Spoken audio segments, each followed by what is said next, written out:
လေးစားရတဲ့စာပေချစ်သူများအားလုံးပဲမင်္ဂလာပါခင်ဗျာဒီကနေ့တော့ကျွန်တော်က Robert Greene ရေးသားပြီး Marisha ဘာသာပြန်ဆိုတဲ့အာနာဆက်နိဥပဒေသ48ရဲ့ဆိုတဲ့စာအုပ်ကိုစတင်ပြီးတော့ဖတ်ပြပေးမှာဖြစ်ပါတယ်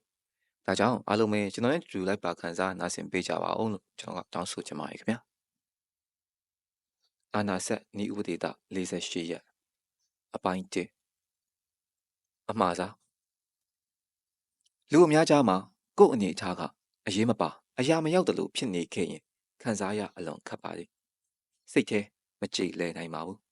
အပေခံစိတ်ကြောင့်တိမ်ငယ်နေရတတ်တယ်အတုံးမကျတဲ့လူလိုခံစားသွားရတယ်ဘယ်သူမှအဲ့ဒီလိုမျိုးဖြစ်ချင်ကြမှာမဟုတ်ပါဘူးလူမှန်ရင်အခွင့်အာဏာရှိချင်ကြပါလေဘယ်လိုအလုပ်ပဲဖြစ်ဖြစ်ကြီးသည်ဖြစ်စေသေးသည်ဖြစ်စေကိုယ်ပယောဂနဲ့ကိုယ်စိတ်အကြောင်းအခြေခံတဲ့ပတ်သက်ဆက်နွယ်မှုဆက်ဆက်မှုလေးတွေရှိချင်ကြတယ်ငါပြောလိုက်လို့ငါကြောင့်မို့လို့ငါလောက်ခိုင်းလို့စသဖြင့်အဖြစ်အပျက်တစ်စုံတရာပြောင်းလဲတိုးတက်စေနိုင်ခဲ့ရင်ကိုအရေးပါသူအဖြစ်ခံစားကြရပြီးအဲ့ဒီတာယာစိတ်နဲ့ဂုံစာလိုကြပါတယ်ဒီဘက်ခေတ်ကြီးမှာအာနာပြတာတွေဩဇာတီးတာတွေကိုအမြင်ကပ်ကြတယ်ဆိုပေမဲ့အာနာမပြဩဇာမညောင်းပြန်ရင်လဲ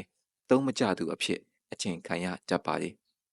ဩဇာထုတ်အာနာပြတော့လေအခွင့်ကောင်းယူသူခေါင်းပုံဖြတ်သူအမျက်ကြီးစားသူမတရားသူဗတ်လိုက်သူစသဖြင့်နာမည်ပေးသမုတ်ခံရပြန်ပါလေ။ကွာအတော်ကြတဲ့ဒီခေတ်မှာလူလုတ်တက်ဖို့လုံးဝမလွယ်တော့ပါဘူး။တရားသူကြီးတလက်အာနာရှင်တလက်တရုတ်ဆောင်ကောင်းကောင်းနဲ့မာယာတွေဖြစ်ကြွေးတတ်မှလူကောင်းအဖြစ်လူရာသွင်းသတ်မှတ်ခံရတာပါ။ဩဇာအာနာအရှိန်အဝါဆိုတာဟိုးရှိကလေးကရှိခဲ့တဲ့အရာပါ။ဘယင်တွေဧကရစ်တွေမှာပဲရှိတဲ့လောက်ပိုင်ခွင့်မဟုတ်ပါဘူး။အာနာဆိုတာကလူသားတိုင်းအတွက်လက်ကင်တုပ်သို့မဟုတ်လက်နက်လိုမျိုးမရှိမဖြစ်လိုအပ်တဲ့အရာဖြစ်ပါတယ်။အခွင့်အာဏာအလိုက်တက်နိုင်စွမ်းရှိတဲ့အလျောက်လွှမ်းမိုးချယ်လှယ်ခွင့်ရကြပါတယ်။လက်ဝယ်ရရှိထားကြတဲ့အခွင့်အာဏာအရှိန်အဝါတွေကိုပါနဲ့သူတွေသာအကောင်းဆုံးအသုံးချတတ်ပြီးလှည့်ကွက်ရွှေ့ကွက်အမျိုးမျိုးနဲ့သူ့ထက်သာအောင်စွမ်းဆောင်လိရှိကြပါတယ်။ဩဇာအာဏာအရှိန်အဝါတွေကြောင့်တမိုင်းအဆက်ဆက်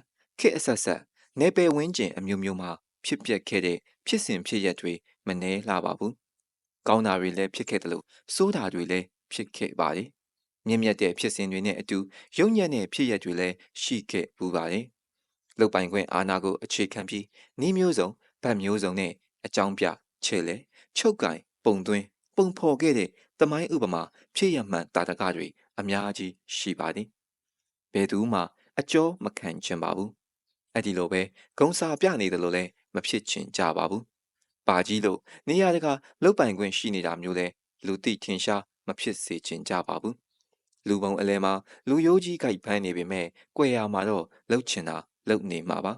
။ဘလူးဆိုပေမဲ့မျက်နှာဖုံးနဲ့အပြုံးနဲ့ဆိုတယ်လို့မျိုးဟိတ်ဟန်ရှိသလောက်မိတ်ဖန်ပေါ်တာမျိုးဖြစ်ချင်ကြပါလေ။ကောက်ကျစ်စင်းလဲပေမဲ့ဖြောင်းမဲ့တည်ကြည်တယ်လို့တရားမျှတမှုကိုတဖွားဖွားပြောပေမဲ့ကြွယ်ရမှာခေါင်းပုံဖြတ်စိုးမိုးချင်ကြပါသေးတယ်။ဒါကိုဩဇာအာဏာအရှိန်အဝါဆိုင်ရာအခြေခံသဘောတရားတွေအရအတော်မတတ်နိုင်တဲ့လှည့်စားမှုကွင်းစမ်းလို့ခေါ်ပါလေရှေးခေတ်ဟောင်းဘရင်မင်းမြတ်တို့ခြေတော်ရင်းမှာခစားခဲ့ကြတဲ့မူကြီးမတ်ရာတွေရဲ့လွတ်ယုံဆိုင်ရာနိုင်ငံရေးကစားကွက်လိုပါပဲအရှိန်အဝါရဲ့အရာသာကိုမြည်ဆန်းဖို့သူတိုင်းအာနာအစိတ်မိသွားကြတာကြောင့်လုတ်ပိုင်ခွင့်တွေအပေါ်ရစ်မှုစွာဖြင့်လိုချင်မှတ်မောတွေ့တာသွားလေရှိပါတယ်ဘရင်မ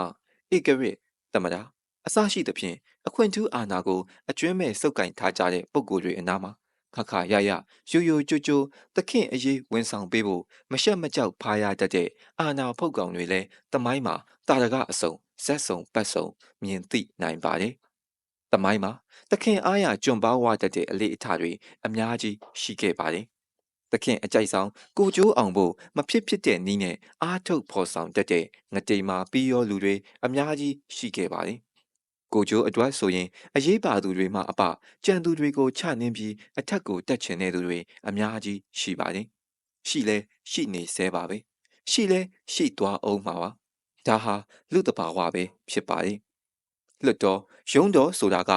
ကိုစားပြုလူနေမှုအတိုက်အဝန်းသို့မဟုတ်လူမှုအဖွဲ့အစည်းရဲ့ကောင်းကျိုးကိုရှေ့ရှုပြီးဖြည့်ဆည်းဖော်ဆောင်ပေးရမယ့်လူမှုရန်တရားတစ်ရပ်ဖြစ်ပါလေ။ဒါပေမဲ့ အာနာရဲ့အစိတ်ကြောင့်အရှိန်အဝါခံစား권ရှိကြပုံအလိုက်အာနာရစ်မှုသွားကြတဲ့အခါမှာတမ်းမတူရင်ဖတ်မစဲစိတ်ကြီးဝင်သွားကြပြီးအာနာကိုခုတုံးလို့အကျန်းဖက်ရက်ဆက်တက်ကြပါလေအချက်ဖားအောက်ဖိစိတ်တွေကြောင့်လောက်ပိုင်권တဘာဝတွေကယဉ်ကျေးမှုတရက်အတွင်းပြောင်းလာတဲ့အခါမှာတန်းတူအချင်းချင်းတောင်သူ့ကြောကိုကြောဓာတ်ထိုးဖို့ကြောင်ချောင်းတယ်လို့အခွင့်ကောင်းမျောစိတ်တွေနဲ့အကျင့်ပြတ်ပြားညစ်ညူးသွားကြပါတယ်တရုတ်ဆောင်ကောင်းဟန်ဆောင်ကောင်းကြပါတယ်ပုံပန်းအရာအမြင်မှာတော့သူတော်ကောင်းယုံနေဆိုပေမဲ့နောက်ွယ်မှာဓမြောင်ခါထိုးထားကြပါတယ်အာနာပါဝါသွားပြီးအခွင့်ကောင်းယူတတ်သူတွေကြပြန်တော့အာနာယူတွေနဲ့မတူတော့ဘဲကိုရီကိုသွေးအလိုက်လူနေမှုတဘာဝကအစအားလုံးအဆင့်မြင့်သွားတော့တယ်။ဘာပဲလုပ်လို့ဓာတ်ရိုက်မလုပ်တော့ပါဘူး။ပြိုင်ဘက်သို့မဟုတ်ရန်ဘက်အပေါ်တွယ်ဝိုက်နီးနဲ့လွှမ်းမိုးချုပ်ကင်နိုင်အောင်ကြိုးစားကြပါတယ်။သူ့ထက်သားစိတ်သူ့ထက်လျင်စိတ်သူ့ထက်မာစိတ်တွေကိုအခြေခံပြီးရွှေကွက်လှဲ့ကွက်စုပ်ကွက်တိုးကွက်စသဖြင့်မာယာဆုံးပရိယေဆုံးခက်ကြွယ်ကြွယ်သုံးတက်ကြပါလေမျက်နှာကအပြုံးမပြတ်ပေမဲ့လက်ကတော့နောက်ကျောကိုဓာတ်ထိုးပြီးသွားပြီမျက်နှာပြောင်တိုက်တဲတိုးကြီးမလုပ်ပေမဲ့လှဲ့ကွက်မြားကွက်ဆွဲကွက်စသဖြင့်နီးစုံလန်းစုံနဲ့သူများထက်တပန်းတာအောင်ကွင်းစင်ကြံဖန်တက်ကြပါလေအတော်မတန်နိုင်တဲ့လှည့်စားမှုကွင်းဆက်လောကကြီးမှာသူတလှဲ့ငါတခါနီးစုံသုံးပြီးစစ်ခင်းနေတတ်ကြရတာပါအခုချိန်ထိလဲအဲ့ဒီစစ်ကြီးမပြီးဆုံးသေးပါဘူးအပေါ်ယံကြည့်လိုက်ရင်တော့ရင်ချေးသိမ်မွေ့တဲ့အတွင်ရှိနေကြပါလိမ့်မယ်